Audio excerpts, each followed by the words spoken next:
Olá, estudantes do segundo ano, bem-vindos. Eu sou Adriano, professor de artes.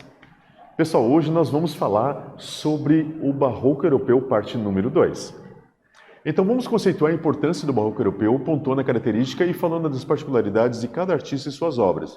Então a gente vai fazer, pessoal, uma mini viagem. Essa viagem vai ser, a gente vai começar desde o começo daqueles artistas que eles foram os que mais impactaram, até chegar àqueles que foram influenciados por eles, e a gente vai ver mais ou menos a transformação da linguagem e a diversidade da forma de expressão. Primeiramente, vamos fazer duas perguntinhas só para a gente... vamos fazer 3 perguntinhas só para a gente entrar no clima da aula, ok? Então vamos lá. Como você conhece alguma artista mulher do Barroco? Você já ouviu falar que na arte barroca tinha uma mulher que era muito famosa?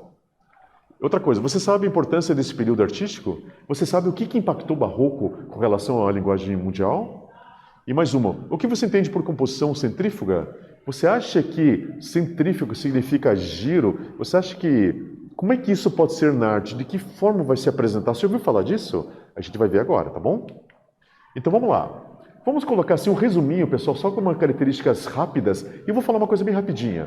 O Barroco começa com Tintoretto. Tintoretto, ele tinha recém saído de uma fase, vamos colocar como Renascença. A Renascença nós temos figuras muito famosas como Tiziano, Leonardo da Vinci, Michelangelo, Rafael. Ele já tinha um estilo próprio de pintura. O pessoal achava que artisticamente já estava no ápice da técnica. E Tintoretto falou, não pode, tem que fazer uma coisa diferente. O que Tintoretto fez? Ele começou a colocar a expressão e a teatralidade. Ele começou a dar movimento na pintura e começou a fazer o claro escuro para fazer uma coisa diferenciada. Então esse é o começo do Barroco. O nome Barroco no começo era pejorativo, significa uma coisa tosca, mal feita, e agora, quando o Barroco já se torna uma linguagem muito clara, muito forte, já temos a época de Caravaggio e companhia, já é considerado como algo precioso. Então mudou o termo, um novo significado para o mesmo termo, mas já uma coisa já mais valorizada. Então eles viram que agora o Renascimento teve uma evolução. Característica, arrebatar fiéis. Nós temos um período da Igreja Católica que nós temos em 1517 temos a Reforma Protestante, o catolicismo começou a perder clientes, então eles tinham que atrair essas pessoas de volta para dentro da igreja. O que eles fizeram? Contrataram artistas. Lembrando bem que os artistas nunca compactuaram, nenhum artista defendia a religião, mas o artista era contratado profissionalmente para trabalhar para a igreja. Então o contrato deles era dinheiro, não era convicção ou defesa de fé. Nós temos poder espiritual e político, ou seja, a igreja estava trabalhando para tentar trazer o que ele podia através da política, da boa vizinhança e através da questão da arte para trazer aquilo que as pessoas queriam ver de bonito. Nós temos exposição de emoção sobre a razão, conflitos antagônicos, ou seja, agora a pintura barroca ela tem a emoção e aquela coisa do antagônico, que seja muita luz, pouca luz, fúria, alegria. Então, aquela mudança rápida dentro de uma teatralidade ali na cena. Nós temos entrelaçamento entre arquitetura e escultura. Quando a gente pensa em arquitetura, nós vamos ter espaços para a escultura. Então, o arquiteto já deixa espaço para a arte ali naquele projeto dele. Nós temos ápice, intensidade dramática, composição assimétrica, culto ao pessimismo. Então, vamos colocar pessimismo. Vamos trocar um pouquinho. Vamos colocar culto a sentimentalismo dessa forma. Então, a intensidade dramática, então você está vendo no teu quadro, na sua frente, como um teatro estivesse acontecendo, você vendo a cena acontecendo naquele momento, bastante movimentado. Composição simétrica. Não existe mais aquela coisa, o homem no centro, 2 pesos iguais, tudo certinho, não. Agora tem um monte de gente de um lado, uma pessoa só do outro lado. Então tem movimentação que dá quase que vamos colocar uma multidão tudo embolada, mas na verdade essa embolação tem um sentido muito claro. E a questão do sentimentalismo. Então a gente vê que existe o sofrimento, existe o ódio, existe aquela coisa triste, mas existe o alegre. Então a gente tem toda aquela movimentação e o claro escuro é para que existe o tal do escuro. O escuro vai trazer as facetas, vai trazer expressão, vai trazer aquele rugor de olhos, aquela coisa muito forte. Certo?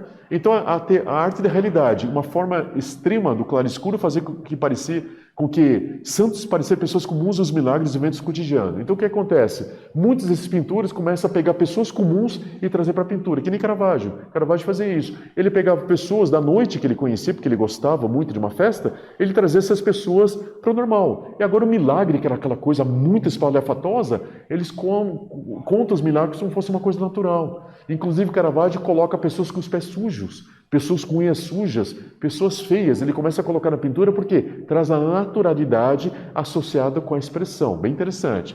E nós temos aqui, por exemplo, o martírio de São Mateus.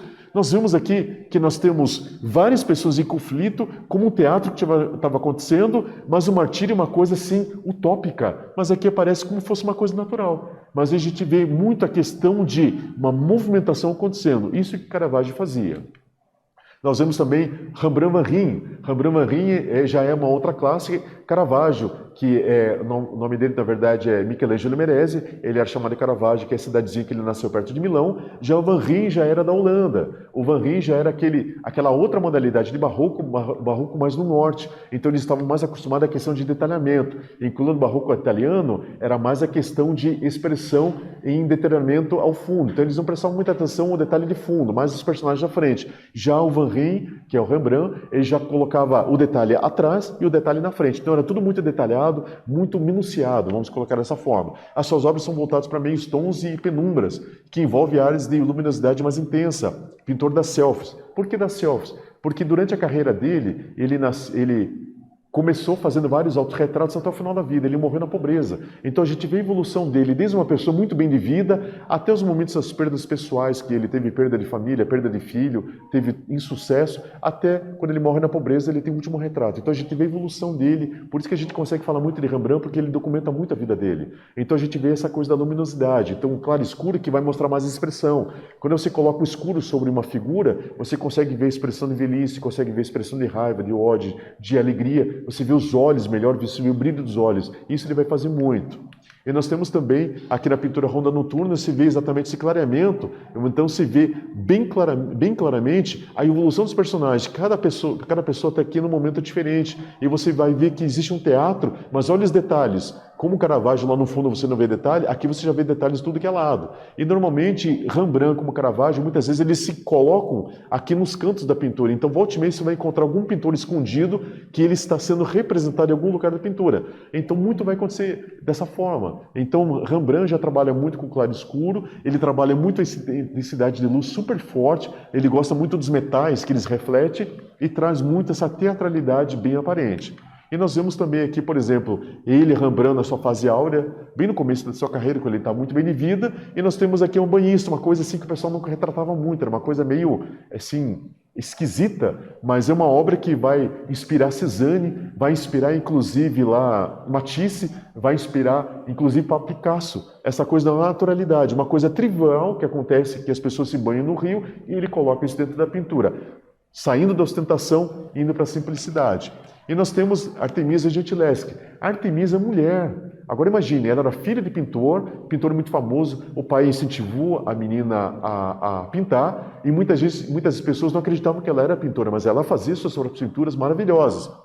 Suas pinturas eram inspiradas em heroínas bíblicas. O pessoal não olhava muito a mulher, não existia muito essa coisa da atenção para a mulher. Mas ela começou a pegar essas heroínas e colocar dentro das pinturas e foi uma coisa impressionante. Ela combinava a característica da vulnerabilidade e a força das suas composições. Ou seja, a mulher ela era delicada, mas era forte ao mesmo tempo. Ele colocava muita expressão. Lembrando que ela foi a primeira mulher que fez uma escola de pintura. Ela abriu uma escola e ensinou muitos homens a pintar. E sobre essa obra aqui, que é Judite decapitando Holofernes, que é uma passagem bíblica que fala lá no general sírio que é decapitado, nós temos uma versão de Caravaggio que é uma versão mais branda, mas a Artemisia ela faz a versão mais forte. Por quê? Esse carinha aqui decapitado, na verdade, ele é Alonso de Tassi. Alonso de Tassi, ele foi um cara que, por mim, não falava nem o nome dele em nenhum momento da vida. Por quê? Ele abusou da Artemisia, ele abusou sexualmente dela. E ele era amigo do pai dela. Naquele tempo, o abuso contra a mulher não era considerado crime, que era considerado crime contra a família. Então, quer dizer, ele quase que sai impune. E ele foi condenado a não voltar mais para Roma, mas mesmo assim ele ficou em Roma, lá meio escondidão, trabalhando. Era um pintor safado e ele continuou na cara dura ali em Roma. Ela acabou indo pela Florença, no caso. A Artemisia, ela foi pela Florença, ela começou a ser protegida pelos Médici, ela começou a trabalhar para a família Médici, que era muito rica, muito influente, e ela fez a vingança pessoal dela. Ela fez ela decapitando o seu agressor. E isso ficou notório. Então ele, achei bem interessante, foi tirado sarro dele por muitos anos, porque o pessoal via a pintura e via o rosto dele. Então ele sendo decapitado por ela. É a vingança que ela pôde fazer através da arte, e eu dou palmas para ela porque ele mereceu. E nós temos aqui então uma perguntinha, pessoal. Vamos fixar mais ou menos o que a gente viu até agora? Primeira pergunta. O homem barroco era angustiado, ou seja, não angustiado, mas ele era repleto de sentimento. O que tinha em comum nas obras de Caravaggio e Gentileschi? Ou seja, o Caravaggio ele tinha uma forma de pintura, a Artemisia tinha uma forma de pintura. O que eles tinham em comum, mais ou menos? Lembrando você que a Artemisia ela se inspirou em Caravaggio para fazer sua pintura, porque Caravaggio foi referência para todas as pessoas que vieram depois dele. Eu falei de Rembrandt, Caravaggio foi referência. Eu falei de Artemisia, Caravaggio foi referência. Escreve para mim com suas palavras qual que é a diferença entre os dois. Escreve, eu fico aguardando vocês. Até daqui a pouquinho.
Responderam lá, pessoal. Só recapitulando, tá? Não sei se eu falei errado, mas o nome do agressor da Artemisia é Agostino de Tassi, tá? Eu posso ter falado errado ali, mas só corrigindo. Mesmo se eu falei certo, então estou corrigindo certo, ok? Pessoal, vamos voltar? Então nós temos mais um artista também influenciado exatamente por essa gama lá de Caravaggio, que Caravaggio foi uma pessoa que trouxe essa concepção do barroco dentro dessa época. Então nós temos o Diego Velázquez. Procurou retratar os tipos populares do seu país, usava os princípios da pintura barroca, era o pintor da corte espanhola. Lembrando que Velázquez, nós saímos do Renascimento, nós saímos do barroco italiano, fomos para o barroco holandês e agora nós estamos indo para o barroco espanhol. No barroco espanhol, Velázquez, ele é o artista que é reconhecido por todos os artistas modernos e ele é reconhecido por grandes artistas porque ele tem uma pintura excepcional. Vocês vão ver agora. Não tem o que falar. Velázquez é quase que uma máquina fotográfica. Ele era uma máquina pintando. Ele é uma coisa perfeita, perfeita, perfeita. E ele era o querido do rei Felipe da Espanha, que via ele como um amigo pessoal. Inclusive, ele estava dentro da corte. Todo grande evento do rei ele fazia. E lá, a Espanha era extremamente religiosa. Então, o trabalho dele religioso era muito forte, porque ele tinha muitos encomendas. Então, ele era um homem que não trabalhava. Tanto é que ele morreu de exaustão. Ele morreu com febre, de tanto trabalhar, ele ficou doente e acabou falecendo. Então nós temos aqui o Duque de Olivares, em 1624, e nós temos o Vendedor da Água de Sevilha, Velázquez, 1620. Olha a expressão, uma coisa maravilhosa. 1948, comparado como se fosse uma cópia de uma obra que sumiu em 1734. Em 1962, constatou-se a originalidade, ou seja, nós temos uma obra que foi comprada achando que era uma cópia, mas na verdade era original. Acontecia muito isso. Às vezes, muitas obras de Caravaggio que chegaram lá para a Espanha eram reproduções. Então isso acontecia, a pessoa pintava e mandava, e algumas pessoas achavam que eram originais. Por isso que o pessoal fazia muito mais gravura, porque quando você mandava uma gravura, a pessoa tinha certeza que era uma reprodução. Então nós temos também Andrea Pozzo. Andrea Pozzo, ele realizou grandes perspectivas nas pinturas do teto das igrejas, fez a composição centrífuga. O que é centrífuga? Uma composição circular. Não sei se alguém viu aquele filme Imortais, que fala a história dos gregos, dos heróis gregos, se não me engano, acho que fala de Perseu. Fala de Perseu, se não me engano. Se não me engano, fala de Perseu. Tem uma cena que mostra todo o Olimpo brigando e mostra as pessoas de baixo. Quando eles fizeram essa cena de Imortais de Baixo, eles inspiraram na obra do Pozzo, Andrea Pozzo. O Andrea Pozzo, ele fazia isso. Ele pegava os tetos das catedrais, ele fazia uma ilusão de ótica, pensando que esse teto aqui, pessoal, ele era uma teto abobadado, mas a ilusão de ótica faz com que você veja lá na imensidão. E ele fazia o quê? As pessoas vistas de baixo como elas estivessem subindo para o teto, como se estivesse vindo literalmente a visão do céu de baixo. Ele fazia as pessoas em circular como fosse um redemoinho. E essa impressão dessa perspectiva de baixo foi uma coisa que impactou tanto, que no Brasil nós tivemos Mestre Ataíde, pintura colonial, que ele fez a mesma técnica dentro das igrejas barrocas brasileiras. Então, uma técnica que revolucionou na Europa, nós estamos falando de Andrea Pozzo na Itália, barroco italiano, e deixava as igrejas enormes. E muitas vezes eles faziam o seguinte, nós tínhamos uma coluna aqui, essa coluna terminava até uma altura e os pintores eles continuavam a coluna indo até lá em cima imitando a coluna na pintura. Então nós temos uma ilusão de ótica 3D aqui. A coluna acaba aqui, a coluna continua pintada e você olhando de baixo você não sabe distinguir se a coluna é verdade ou uma reprodução, porque é muito perfeito o 3D. Como se pudesse pegar as colunas das pessoas aqui, de tão perfeitos que é. Andrea Pozzo ele era jesuíta, ele foi um sacerdote leigo, vamos colocar dessa forma, missionário, e ele tinha muito apreço na arte religiosa, então ele ficou muito nessa temática religiosa. E nós temos Johannes Werner. Werner ele foi o segundo cara maior dentro do barroco holandês. E nós temos Rembrandt e Werner. E Werner, o que ele fez? Ele inventou mistura de pérolas socadas. O que é a mistura de pérolas socadas? Não é que ele pegou joias e socou que não tinha como, que pérola muito dura. Mas o que ele fazia? Ele era tão bom químico, lembrando vocês que nessa época os pintores fabricavam suas tintas. Nós não tínhamos era industrial, o pessoal fazia sua tinta. Inclusive eles pegavam barriga de porco, eles pegavam aquela parte interna da barriga, que era aquela gordura, eles colocavam pó ali dentro com óleo de linhaça e fechava, ou seja, a umidade do porco deixava a tinta líquida. E quando eles furavam aquilo, pegavam a tinta, colocavam numa superfície, faziam as misturas e colocavam lá. Depois que ele terminava de usar a pintura, ele vedava esse saquinho de porco para que a tinta não secasse. Mas os pintores da época faziam muito à base do marrom, tons terros, à base do verde, à base do, um avermelhado escuro. Mas Werner, o que ele fazia? Ele fazia tons muito claros, como se fossem joias. Então ele colocava um amarelo hiper brilhante, um vermelho hiper brilhante, um azul hiper brilhante, uma coisa que ele conseguia através da química da mistura. Ninguém conseguia, mas as pinturas dele eram muito brilhantes. Por isso que foi chamada, apelidada de mistura de pérolas socadas, como se fossem joias moídas e misturadas com algum tipo de ingrediente mágico que dava uma pintura maravilhosa que ele fazia. E ele usava também as cores mágicas, a câmera escura, para obter maior perfeição do desenho. O que era a câmera escura? A câmera escura é uma máquina fotográfica que você fazia uma foto, só que essa foto não ficava fixa, ou seja, você projetava a imagem numa base e essa imagem ficava vamos colocar por uma meia hora e depois meia hora a imagem desaparecia. O que ele fazia com isso? Então ele tinha um modelo real, ele fazia essa fotografia no modelo real. Enquanto essa imagem aparecia ali na superfície, ele fazia esboço em cima dessa imagem. Então ele tinha um desenho perfeito e através desse desenho perfeito ele podia fazer a pintura que ficava mais perfeita ainda. Então era quase que uma fotografia pintada que ele fazia naquele momento. Essa técnica que ele fazia. E nós temos, por exemplo, a Moça da Pérola, né, que de 1665, e nós temos a Carta de Amor de 1670. Então, na verdade, foram fotos que ele fez o esboço por cima da foto e fez a pintura. Essa moça, alguns dizem que era irmã dele, outros dizem que era uma menina de 17 anos que trabalhava na casa dele, e como ele era uma pessoa que também, como Rembrandt, ele teve uma fase melhorzinha, mas ele acabou morrendo, mais ou menos na pobreza, então muitas coisas que ele tinha no estúdio dele, ele acabou se desfazendo até o final da vida, e foi um pintor que foi reconhecido muito depois. Ele não foi reconhecido no momento que ele estava pintando, mas só depois da morte dele que ele foi reconhecido. Ok? Vamos fazer o segundo exercício, pessoal, para fixar o que a gente viu até agora. Pergunta número 2. Escreva no seu caderno sobre as características das obras de Bernini e Andrea Pozzo. Ah, pessoal, deixa eu fazer uma parte aqui. Está fora de ordem, não tinha visto. Ok? Antes de tudo, rapidinho, vou falar bem rapidinho sobre ele. Jean Lorenzo Bernini. Jean Lorenzo Bernini é um grande escultor. Ele é um escultor que ele fez uma transformação dentro da escultura. O que ele fez? Ele pegou aqueles ideais da escultura de Michelangelo, que era uma escultura mais estática, e no Barroco ele fez uma escultura mais movimentada. Nós temos aqui Êxtase de Santa Teresa e nós temos a Pietà de Bernini. Então, nós temos uma coisa mais movimentada. Então, a gente tem, ele era um polímata. O que é um polímata? Um polímata é uma pessoa que sabe muitas matérias, ele conhecia muitas coisas da ciência e das artes. Ele era arquiteto, urbanista, decorador, teatrólogo, compositor e cenógrafo. Então, ele tinha uma visão de ator, uma visão de teatro. Então, ele colocava esse teatro dentro da escultura e, por isso, ele fazia essa coisa muito bem movimentada. Agora sim a pergunta, vocês viram o que é Bernini, agora eu pergunto para vocês. Escreva no seu caderno sobre as características das obras de Bernini e Andrea Pozzo. Você lembra Andrea Pozzo, aquele que faz aqueles tetos maravilhosos e Bernini faz essa escultura com movimento? Fale para mim, qual que é a diferença dos dois? Escreve para mim com suas palavras e fico aguardando vocês. Até daqui a pouquinho.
Responderam lá, pessoal, manda para mim.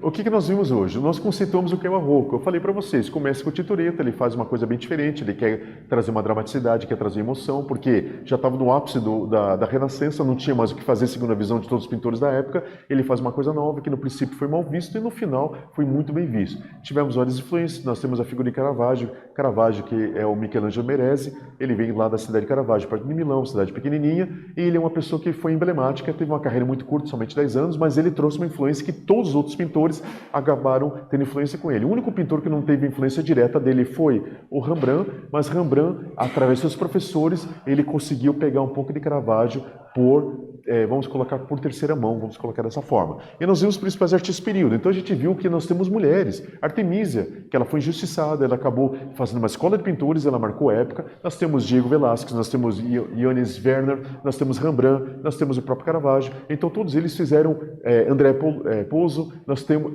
Jean Bernini. Então nós temos todos eles que fizeram história, né, de escultura e pintura e foram emblemáticos, trazendo esse barroco que nós conhecemos hoje como o ápice da pintura e da escultura nessa época, ok? Pessoal, espero que essa aula tenha sido proveitosa. Encontramos próxima oportunidade. Até lá. Tchau, tchau.